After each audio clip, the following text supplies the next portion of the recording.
మనం మొన్న చూసాం, మన ఉప్పిన సినిమా డైరెక్టర్ చెప్పాడు ఒక మాట, పిఠాపురంలో ఒక టెంపుల్స్ ఎంత famous, at the same Pawan Kalyan fans అంత ఫేమస్ అని.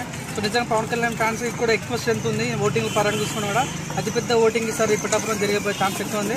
అట్ ద సేమ్ అంటే అక్కడ ఉన్న మనం చూసుకుంటే అక్కడ లాస్ట్ టైం కూడా ఇండిపెండెంట్ క్యాండిడేట్స్ గెలిచారు. అంటే నిజంగా అక్కడ ఏ పార్టీ కూడా బలం లేదు పిప్పు అని చెప్పండి. అక్కడ బలం ఉందంటే కేవలం ఆ ఫ్యాన్స్ తప్ప వేరే వాళ్ళ ఏ పార్టీకి ఛాన్స్ లేదు కాబట్టి 100% ఆ ప్లేస్ కరెక్ట్ ప్లేస్లో పవన్ కళ్యాణ్ పెట్టాలని ఫీలింగ్ మాకు వచ్చింది. 100% ఈ ప్లస్ ఎక్కువ ఛాన్స్ ఉందని అనుకుంటున్నా. సో నిజంగా టీడీపీ తీసుకున్న డిసిషన్ చాలా బాగా అనిపించింది. 100% టీడీపీ అలయన్స్ జనసేనతో 100% ఒక ప్రభుత్వాన్ని ఫామ్ చేస్తాను అనుకుంటున్నాను. ఎందుకంటే పోయినసారి కూడా పవన్ కళ్యాణ్ గారు ఓడిపోయారు. ఫ్యాన్స్ అందరూ ఈసారి ఓటేస్తారు. నిజంగా మేము చాలా ఫ్యాన్స్ కూడా చాలా మంది మా మీద మొక్క మీద మేము ఉంచుకోవాల్సి వచ్చిన పరిస్థితి. ఎందుకంటే చాలా మంది ఫ్యాన్స్ అనుకుంటున్నాం కానీ మేము ఓట్లు వేయలేకపోయాము. కానీ ఈసారి ఫ్యాన్స్ అందరూ కూడా మేము వచ్చి జై జయని అనుకున్నాం కానీ 100% ఓట్ బ్యాంక్లో మాత్రం బ్యాలెట్లో మాత్రం జనసేన ఓటేస్తాం 100%. ఈసారి 100% మన టీడీపీ నుంచి మన చంద్రబాబు నాయుడు సీఎం అవుతారు. అట్ ద సేమ్ టైం ఉప ముఖ్యమంత్రి మన పవన్ కళ్యాణ్ అవుతారని అనుకుంటున్నాం.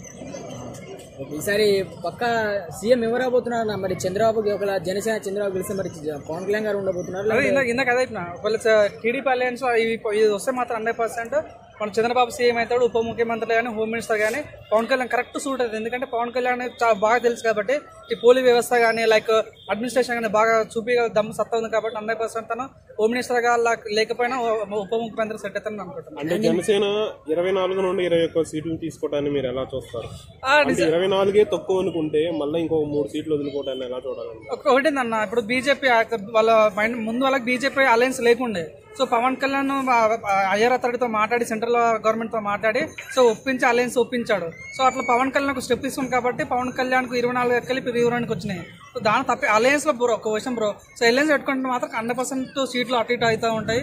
సో ఇప్పుడు పవన్ కళ్యాణ్కి అయింది. కానీ ఒక్కటి విషయం బ్రో, ఇప్పుడు జరిగిపోతున్న సార్వత్రిక ఎన్నికల్లో మాత్రం 100% టీడీపీ అలయన్స్ బీజేపీ ఈ 3 వచ్చే ఛాన్స్ వస్తే నాకు అనిపిస్తుంది. అంటే ఇప్పుడు ఎక్కడ చూసుకున్నా కూడా గత చరిత్ర చూసుకున్నా కూడా చంద్రబాబు గారు మిత్రపక్షాలకు సీట్లు ఇచ్చినట్టే ఇచ్చి అక్కడ రెబల్స్ గా టీడీపీ క్యాండిడేట్లని నిలబెడతారు. ఇప్పుడు అదే స్థాయిలో పవన్ కళ్యాణ్ కూడా పిఠాపురంలో నిలబెట్టే ఛాన్స్ ఎక్కువగా ఉంది అంటున్నారు. దాని మీద మీ అభిప్రాయం? మీరు అన్నట్టుగా నిజంగా అట్లా చేశాడు తెలియదు, మీకు తెలియాలి కాబట్టి నాకు అనిపించింది తను చేసినందుకు తను లాస్ట్ టైం ఓడిపోయే పరిస్థితి వచ్చింది. సో అలాంటి డైలమాలు అటువంటి విపత్తులు వచ్చే ఛాన్స్ అయితే మనకు లేదనిపిస్తుంది. క్లియర్ కట్ వాళ్ళ ఎజెండా కనిపిస్తుంది బ్రో. ఈసారి అధికారం రావాలని గట్టి ప్లాన్ చేశారు. సో అదే విధంగా వాళ్ళు తీసుకునే విధానం కానీ స్టెప్ కానీ సో మొన్న లోకేష్ ప్రజాగలం యువగలం పెట్టడం కానీ సో నిజంగా ఎక్కువ ఛాన్స్ అయింది. ఏంటంటే మన షరీంలో కూడా సొంత అన్నకి అపోజిట్ మాట ఆ ఓట్ బ్యాంక్ కొద్దిగా పలిపోయే ఛాన్స్ ఉంది. ఆ ఓట్ బ్యాంక్ వీళ్ళకు ఎక్కువ వచ్చే ఛాన్స్ ఉందని అనుకుంటున్నాను. అంటే ఇప్పుడు పవన్ కళ్యాణ్ గారు గెలిస్తే లోకేష్ గారు రాజకీయానికి చాలా దెబ్బ పడుతుంది. అసెంబ్లీలో టంగ్ పవర్ అనేది పవన్ కళ్యాణ్ గారికి ఎక్కువ ఉంటుంది లోకేష్ కన్నా. అలా చూసుకుంటే ఎక్కువ దేనికైనా పవన్ కళ్యాణ్ గారికి ఛాన్స్ ఉంటుంది అని చెప్పేసి లోకేష్ ని గెలిపించడానికైనా సరే పవన్ కళ్యాణ్ గారిని ఓడిస్తారని జన సైనికులే అంటున్నారు. దాని మీద అట్లా ఎవరు అనుకోవట్లేదు బ్రో, మీరు అనుకుంటారు. నాకు తెలిసి నాకైతే అనుకోవట్లేదు. లోకేష్ తొక్కాల్సిన అవసరం పవన్ కళ్యాణ్ లేదు, పవన్ కళ్యాణ్ తొక్కాల్సిన లోకేష్ కోసం లేదు. వాళ్ళిద్దరు మంచి కో ఫ్రెండ్లీగా ఉంటారు కాబట్టి 100% చాలా మంది చూసాం. అప్పట్లో లోకేష్ కి పప్పుగాడు అలాగే బాడీ షేమింగ్ గురించి మాట్లాడారు. ఈ రోజు లోకేష్ మాట్లాడుతుంటే షాక్ అవుతున్నాం. అంటే తను మాట్లాడుతున్న విధానంగానే సో ప్రజలకు అట్రాక్ట్ అవుతుంది. మొన్న యువకాలం ప్రోగ్రామ్ కానీ చాలా సక్సెస్ఫుల్ రన్ అయింది. సో తను ఎవరిని తక్కువ అవసరం లేదు. ఇక్కడ పవన్ కళ్యాణ్ కున్న స్టెబిలిటీ పవన్ కళ్యాణ్ ఉంది, లోకేష్ స్టెబిలిటీ అనుకుంది. కానీ ఒక వర్షంతో పోల్చుకుంటే లోకేష్ పవన్ కళ్యాణ్ కన్నా లోకేష్ అంతా ఫాలోయింగ్ లేదు కాబట్టి 100% పవన్ కళ్యాణ్ వేరే పార్టీ కాబట్టి పవన్ కళ్యాణ్ స్కోప్ ఇచ్చే ఛాన్స్ ఉంది తప్ప కానీ లొకేషన్ లేపుకుంటే పవన్ కళ్యాణ్ దించడం అనేది ఉండదని అనుకుంటున్నాను. ఫైనల్ గా 2024 ఎమ్మెల్యే అవుతారంటారు పవన్ కళ్యాణ్, శాసనసభకు పోతారంటారు. సో పవన్ కళ్యాణ్ అనే నేను భారత రాజ్యాంగం పట్ల నిజమైన విశ్వాసం విధేయత చూపుతాననే మాట అసలు నెరవేరుతుంది. మీరు రాసి పెట్టుకోండి. బాండ్ రాష్ట్ర సార్ 100% పవన్ కళ్యాణ్ వెళ్ళబోతున్నాడు. సో అతను హోమ్ మినిస్టర్ అవుతారా లేకుంటే ఉప ముఖ్యమంత్రి తెలియదు కానీ 100% ఎమ్మెల్యేగా రాబోతున్నాడు.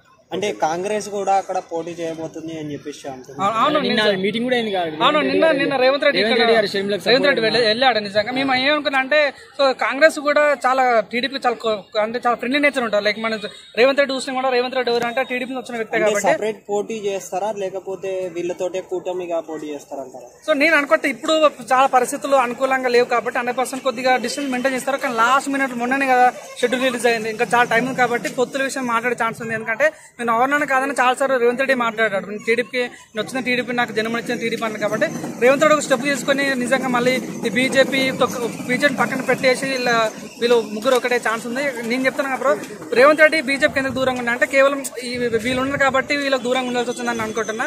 ఒకవేళ బీజేపీ పక్కన పెడితే మాత్రం 100% కాంగ్రెస్ కూడా వాళ్ళ పొత్తులు కలిసే ఛాన్స్ ఉంది. ఎందుకంటే బీజేపీ కాంగ్రెస్ అనేది సెంట్రల్ పార్టీలు కదా. సో ఇద్దరు ఇక్కడ కలిస్తే బాగున్న ఉద్దేశంతో సో కాంగ్రెస్ పొత్తులు ఉంది కాబట్టి మన బీజేపీ పొత్తులు ఉంది కాబట్టి కాంగ్రెస్ బయటకు వచ్చింది. ఒకవేళ బీజేపీ బయటకు వెళ్ళిపోతే మాత్రం 100% కాంగ్రెస్ కూడా ఆడే ఛాన్స్ ఉంది.